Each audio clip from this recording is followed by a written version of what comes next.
The story that came across our desk literally over the weekend about a Christian school counsellor who says she was sacked for supporting traditional views on marriage on her social media accounts. Let's find out what it's all about. Andrea, very good morning to you. Good morning. Gozen Soydag, I think is the right way to pronounce her name. She says she was dismissed from her role as a pastoral manager at a school in North London after senior staff said that her social media accounts were misogynistic. What do you make of it? Yes, well, I think it's very sad. She's an amazing, bubbly woman who, in fact, spent 10 years working as a mental health lawyer, but then, as she did youth work, became so concerned about very often the identity issues around young men and women that she decided to switch careers and go into education. And there she was offered this job and became a counsellor to the young women there, right, and was doing really well. Her personal story is also one whereby she became a Christian as a teenager after suffering from a very serious sick skin disease. And it was really then that she began to find her identity in Christ as she describes it, and that she said that it would be just as this was a place that she hoped that other women would also look for their identity.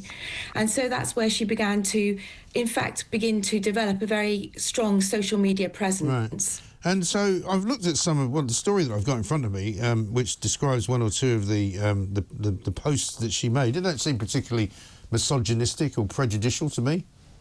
No, they aren't at all. I mean, the truth is this, that she did what a lot of young women do. She had relationships. She didn't with men. She didn't find that to be fulfilling, and she actually then really looked to what the Bible about marriage and the security in marriage and what marriage would really look like. And so she began to develop this social media presence called Wife in the Waiting, where she wanted to keep herself pure for marriage, where she hoped that she would be ready, and that there would be a groom, a husband that would love her as Christ commands husbands to love their wives.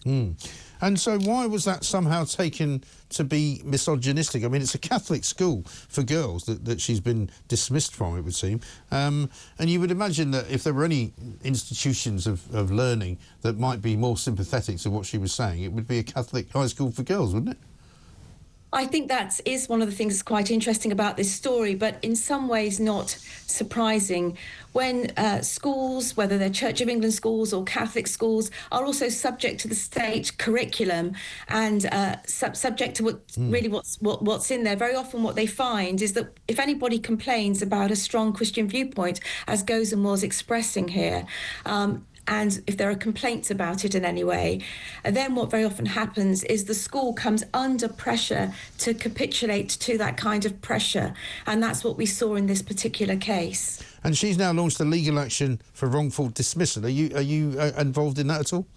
Yes, the Christian Legal Centre, which is a sister organisation of Christian Concern, is seeking to support her in that. And that case starts tomorrow. Oh, OK. So have you got hopes that you'll win that?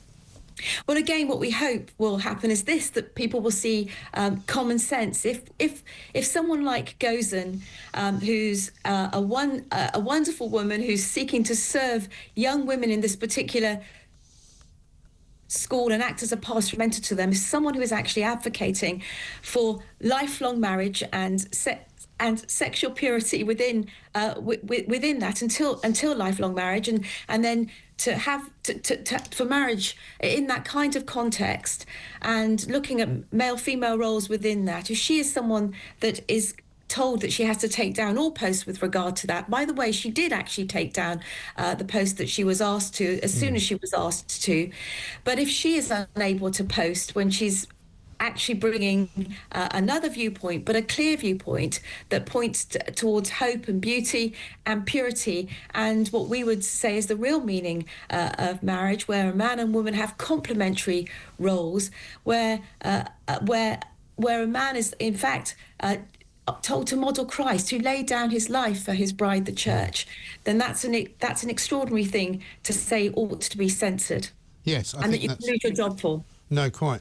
Andrew, good to talk to you. Thanks very much indeed. Andrea Williams, Chief Executive of Christian Concern, who are helping to represent Gozen Soydag, who says she was dismissed from her role because of her supposed misogynistic posts on social media, which I can't really see in any way should be considered to be misogynistic, really. They're just a bit traditional around marriage, about, you know, not having sex before marriage, about being true to your partner if you do get married.